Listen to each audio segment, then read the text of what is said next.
Welcome to Wellsprings of Faith. My name is Father Liias. I'm a Roman Catholic priest. I live here in the Melrose community, but I serve on the staff of St. Patrick's Church in our neighboring town of Stoneham. Our program, Wellsprings of Faith, looks at religious faith, the journey of faith in a person's life, and the fruit of that faith in the life of our community and our world.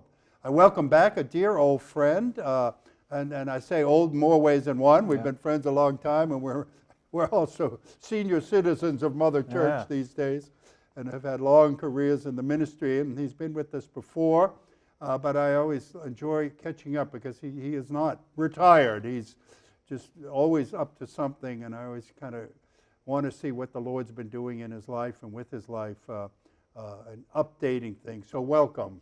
Thanks I don't think I mentioned your name. I just Bob Leroe. Let's get it right. The Reverend Dr. Robert Leroe. Yeah. The bulk of his life was as an Army chaplain, and very involved there. We first met when he was pastor in Saugus for 17 years at a Cliftondale congregation. We had a lot of times we've overlapped and bumped into each other over the years. Every single church I've been with, there's always one guy, usually a veteran, who insists on calling me by my rank. And, you know, chaplains don't go by their rank. Even the chief of chaplains, who's a 2-star general, you still call chaplain. You never called general. Well, unless they're a priest, because then they like being called father. The Catholic priests like the titles. Yeah. You know, I remember... Our Lord said something about people who like titles, you know. Yeah, you know, I just tell people, just don't call me late for dinner. Call me whatever you want.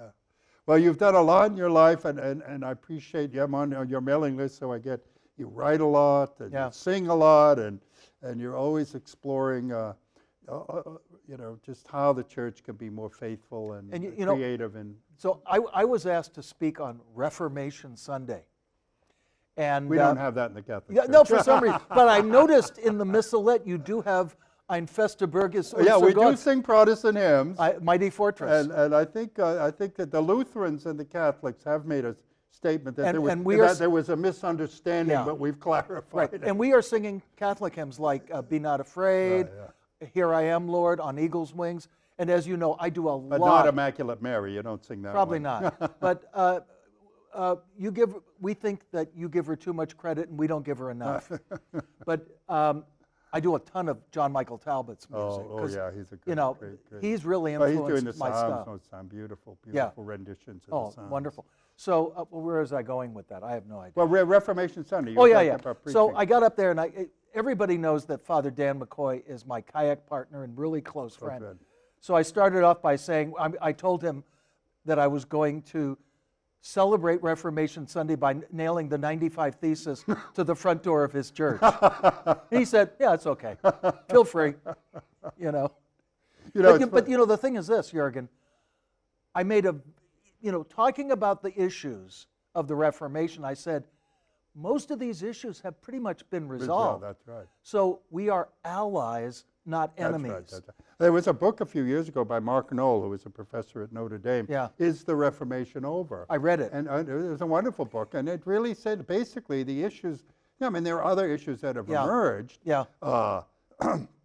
But cultural issues and moral issues that weren't around 500 years ago. But you're right, though most of those issues we've sort of resolved. And even another book you probably are familiar with is by BC Prof. Peter Kreeft, Catholics and Protestants, What We Can Learn from Each Other. And Father Dan gave me that book. He never read it, but I kept saying, read it and we'll talk about it. Peter Kreeft is actually a personal friend. I mean, he and I know each other. He even wanted he's a funny guy. He's written so many books. Oh my gosh. They're amazing. He said, and they're all good. Somebody said he never had a thought he didn't publish. You know who that was said of Henry Nouwen. Oh yeah. Never had an unpublished thought. But that is a really excellent book because it shows that we really are pretty much on the same page. There's a guy from my denomination, Gavin Ortland, who wrote a book called Finding the Right Hills to Die On. In other words, there are things that we can agree to disagree on. Yeah, right. You know, this is probably not a proper theological term, but the Catholic Church believes that Mary was kind of like raptured, right? Assumed. It's the assumption, bodily assumption, right. And you know, it doesn't matter to me. You know, maybe you're right, maybe I'm wrong. That's an issue that we can just say, you know. Yeah. And particularly if you believe in the rapture. Well, I'm not pre-mill. I mean, a lot of Protestants Yeah, I are. know, So yeah. we're all going to get raptured. She just Yeah. got there first. I know, yeah.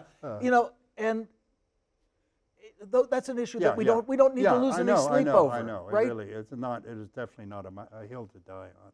Yeah. So, you know, but there are some people that everything is a hill to die on. But even if you go through the 95 Theses, most of those things have been. And I remember one a dear friend, Father Clarity was his name. I worked with him early on when I was in Malden. We had he was a pastor of the Catholic Church, and I was Episcopal Church. We did a lot of things together, as you've done with all over the years. And he said, all Christians need to know that the Reformation was a tragic necessity. Protestants need to know it was a tragedy. Catholics need to know it was a necessity. That's brilliant. And it is, and it's true. There were clearly things, and it's interesting. When I became a Catholic, I purposely read the Council of Trent's things, and it was very interesting. The opening of the official documents from Council of Trent was this massive apology by the bishops of the church, because obviously the bishops wrote this, and saying that it was our fault the Reformation happened. It says it was our sinfulness, our waywardness, our unfaithfulness that caused the Reformation. So the first thing we need to do is repent of that. And so that was the beginning of the Counter-Reformation, putting the house back in order. So I was stationed in Würzburg, and in downtown Würzburg is the residence, which was where I guess the cardinal or the bishop, some high official in the Catholic Church was living. It's a palace. So I was working with Father Joe De Silva, a really godly man who recently passed away. And he said, Bob, if you go to the residence, you'll understand one reason at least why the Reformation happened. You know, all this excess. But don't you think that Erasmus was trying to do the same thing? Absolutely. He was really a mild reformer. I mean, again, it was. But here's the thing. I'm in a group with a lot of guys from Gordon Conwell. Yeah. And we read a book on free will, the debate between Erasmus and Luther. And this is our conclusion. We agreed with Luther. We disagreed with Erasmus. We liked Erasmus. We couldn't stand Luther. Because he was kind of a... So you know what Bishop Robert... Well, a lot of people say to really analyze the Reformation, you'll see it had more to do with personalities. Yes. And both the Pope and we had two very difficult people, and they got into a hissy fit, and the world's never been the same since. I may have said this the last time we got together. Haven't checked the DVD. But Bishop Robert Barron said in Christianity Today magazine that if the Pope had been a little more patient, and if Luther hadn't been such a stubborn German, no offense, because I know you're German, there might be a Lutheran order in the Catholic Church today. And you know, I think he's right. Yeah. So you called it a tragic necessity. Yeah, I think that's a good. I think that's a good now, of course, assessment. the Reformation as a reforming of things. The Church has always said we're semper reformanda. We're always reformed and always reforming. Always reforming. Not changing, but reforming. Right. And I think we would say the same. Yeah, right. There is a deposit of faith, the Catholics call it. We call it there is a gospel. That can't be, and the Bible's infallible, and we're not, making up a new religion every year. I love what John Keble is one of my heroes. He was the leader of the Oxford movement, Friends of Newman back in Anglican. He said he was speaking to a group of a bunch of young Anglican priests who were seminarians preparing for the priesthood. He said, now remember, when you preach, never be original. And what he meant by that, of course, you're not here to make up a new faith. Right. Now, it doesn't mean you can't be creative or a good preacher and engaging. And being original is how we get cults. Yeah, right. But you don't make up, Well, I had a lady leave my church in Saugus, and she was upset with a bunch of people. Wasn't me, but couldn't do anything about it. And she said, well, I'm thinking of going to St. Margaret's. And And I said, that's fine. They believe the Bible. And I told Father George that, who was the pastor there, George Morin. Do you know George? Yeah, George. Good friend of mine. He was my pastor. Oh, good, you know, he's the guy that I would go to. And, you know, it's like, yeah, sure, okay. Yeah, yeah. Well, we've come a long way, though. So what are you up to these days that's exciting besides Reformation Sunday preaching? Yeah. I do a lot of pulpit supply. This is kind of sad. So I was asked to speak at a church, a friend of mine was asked to speak at his church because the pastor was away. Yeah. He called me up and he said, I got COVID. So I showed up and I said, I'm the substitute for the substitute. And there's a pastor who's going to be going on a month sabbatical in January. Yeah. Good month to go away. I'll be here, especially unfortunately. Yeah. And so I'm gonna cover for him, and I do a lot of that. Yeah. You know, I've been going to vicinage councils. We had one all the way up in New Hampshire, and I went to it because the young man wants to be a military chaplain. Ah. So they asked him all those questions about theology, and I asked him military questions about ecumenism and being a team player and confidentiality, stuff like that, things that chaplains need to... They need to know, yeah. It's a different environment than it's a unique calling, parish. Obviously, Right. And I am the area representative of the Conservative Congregational Christian Conference for Northeast Massachusetts. It's kind of like being a supervisory chaplain, but without the same authority. Right. So, you know, occasionally I have to counsel people. Well, as I think I said before the show, I got a email from Paul McFeeters, who's been on the show a couple of times over the years. He's now, he jokingly said, I'm a bishop.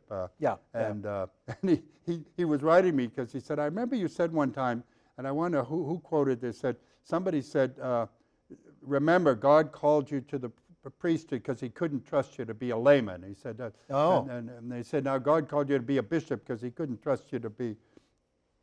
And Paul's the perfect person for that. Obviously, he lives here in Malden. Right. And he's been a faithful pastor. Yeah. And, now, I know another area you mentioned that you've been particularly interested in thinking about and working on is what you call the culture of worship and the worship styles and music styles and all of that, which oftentimes are a source of tension and strife in parishes. We call it worship wars. Wars, yeah, how nice.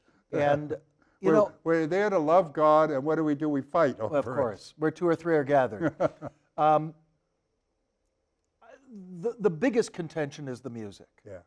And, you know, one interesting thing, you know, I love to play John Michael Talbot's music. It doesn't matter where I go. It could be contemporary, liturgical, traditional, you name it, gospel, and he still fits in. They still love it. Yeah. But there's a lot of contention about the kind of music. I went to a church, and the liturgy was basically singing and sermon. That was it. It was like going to a conference. Yeah. My theory is that a lot of Protestant ministers have gone to these conferences, and there's been really good music and really good speakers, so they say, well, that's what we'll do on Sunday. No liturgy. Yeah. We left the church, we're in the parking lot, my wife said to me, I don't feel like I've worshiped. When I was an Army chaplain, I did what was called general or collective Protestant worship, which is trying to cover all the bases. Yeah. In trying to please everybody, maybe you don't please anyone. Because I wasn't high church, I wasn't low church, I was kind of mid-church, semi-liturgical. And I've kind of taken that into the churches that I've worked with here. Yeah.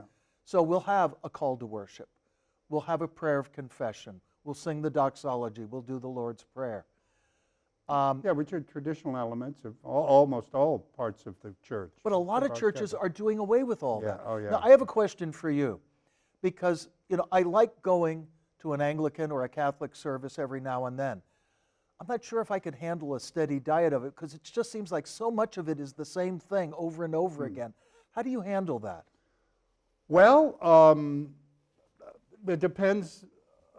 I mean, first of all, it's not actually the same all the time. There are movable parts in every liturgy. Obviously, the scriptures are different. I mean, we have a lectionary.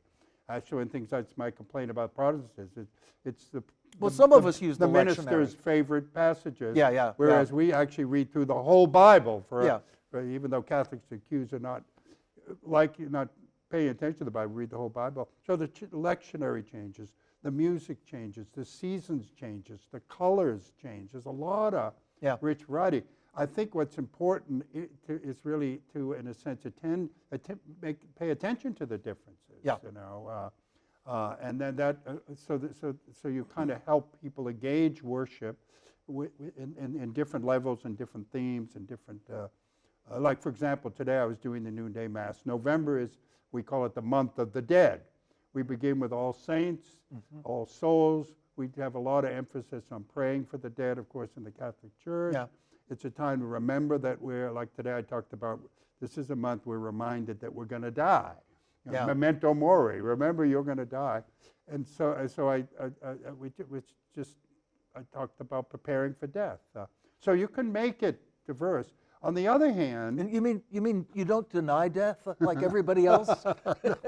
But on the other hand, there's stability because we believe, we're not making this up, we are participating in a divine liturgy of heaven. Yeah. I mean, we have this idea, and so, you know, we're participating with the angels and the archangels and the saints, and there is an order.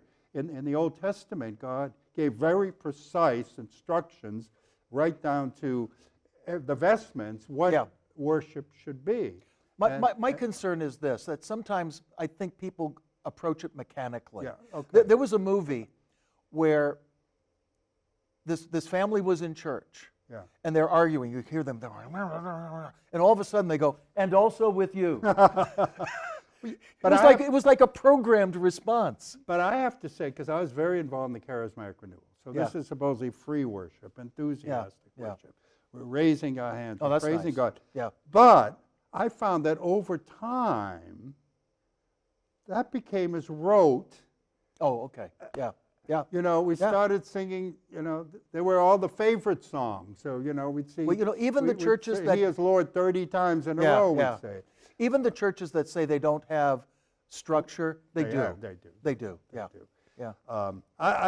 Anyway, that's a... But, you know, as you know, I'm a musician. Right. And there was a cartoon where a guy says, "What do you do for a living?" And he said, "I write Christian praise choruses. I write Christian praise choruses. I write Christian..." You know, all this repetition, it drives me nuts. I'm looking for substantive music all the time. Yeah. And I bet you probably have heard of this group because they're an Anglican group, City Alight. Are you familiar with them? No, I haven't heard them.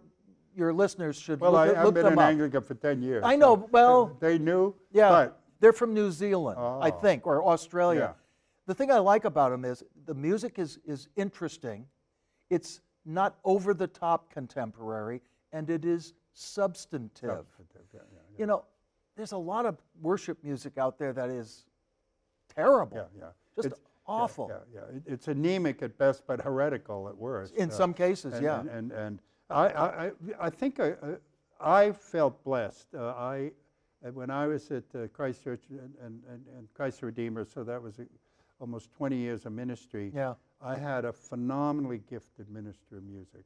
He was not only an accomplished organist and pianist and a brilliant choir director, he was a hymnologist, and he had a profound sense of liturgy. Yeah. So on a given Sunday, he would come up with texts, hymn texts, that were like directly related to the scriptures. He didn't limit himself to the church hymnal. He just had this incredible ability to find great texts going back through the ages, because you know there are millions and millions of hymns written in Christian tradition, and he would adapt them and integrate them. So again, the liturgy was always alive with newness, but it wasn't we were making a new up every week. It was just that creative synthesis of things. So I had a lady at my church that I attend, and she said, "I used to be Catholic, but I couldn't stand those folk masses."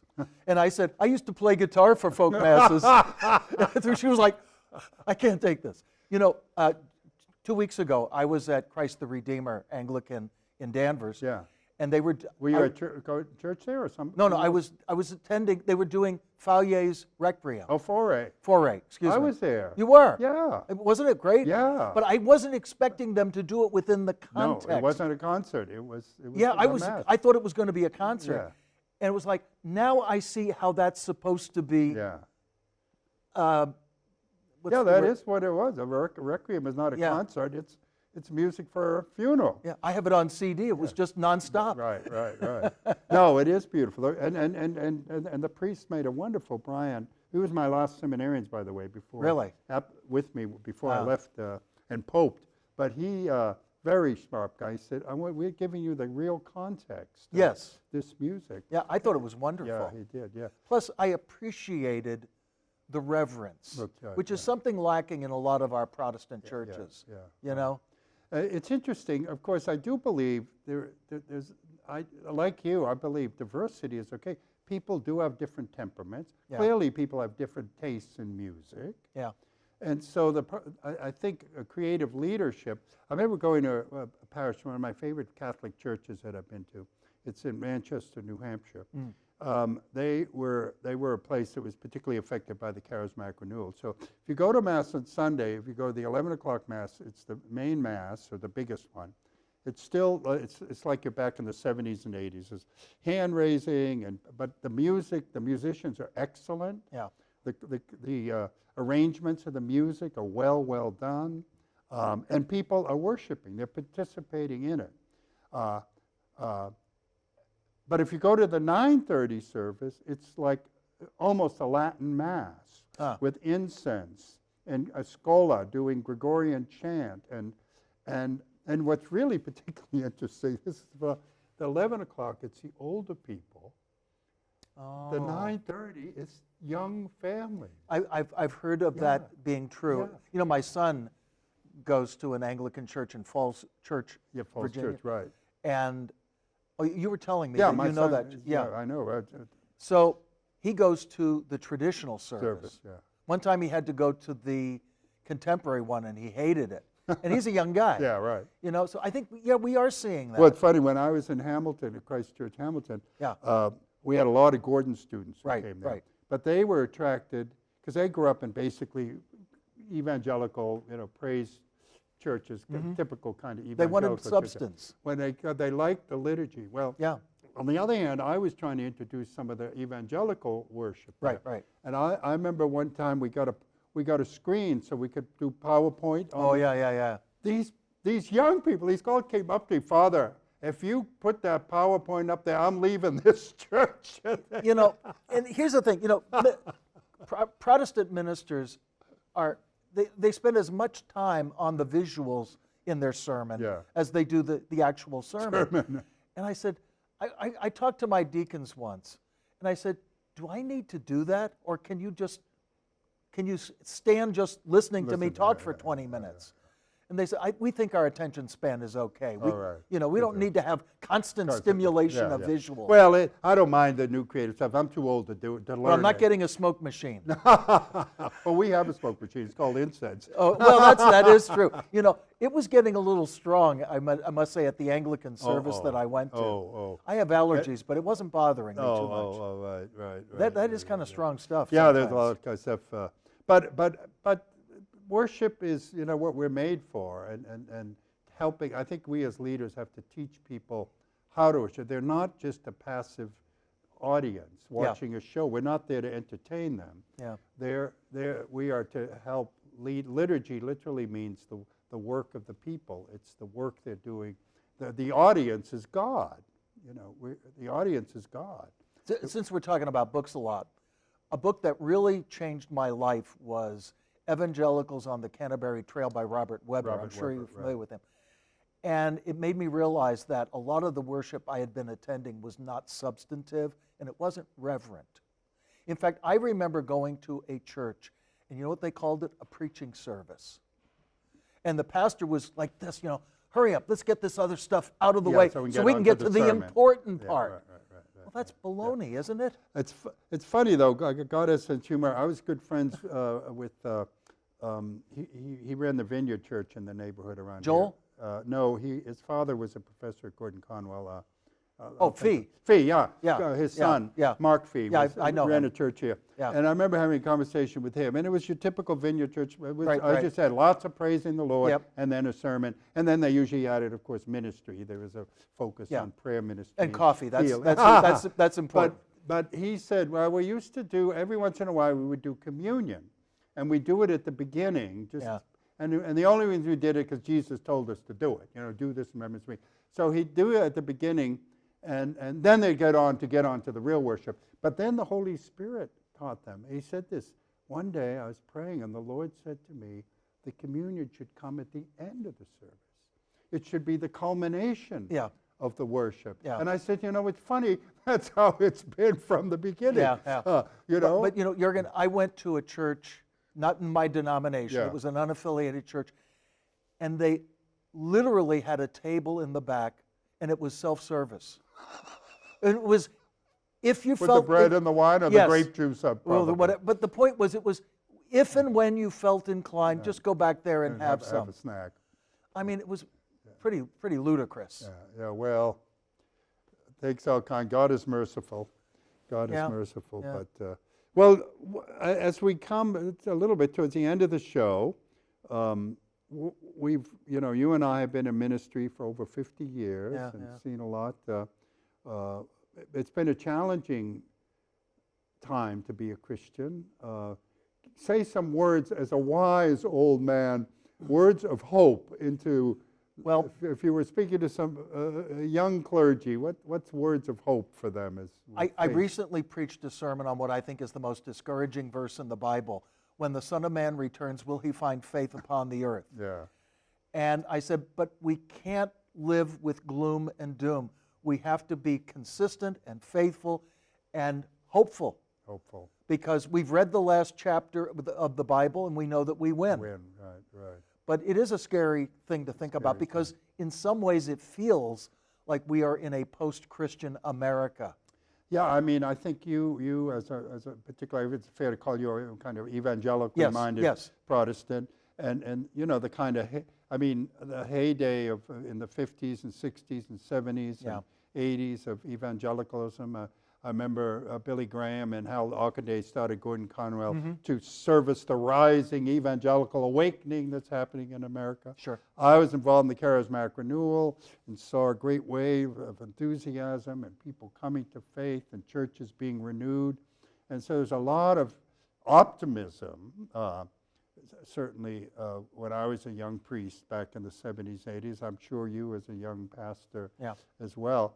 But, we're now at a church where all the churches have been emptying out. And I read a book recently called Overcoming Apathy, talking about spiritual apathy. And it's kind of scary. It is.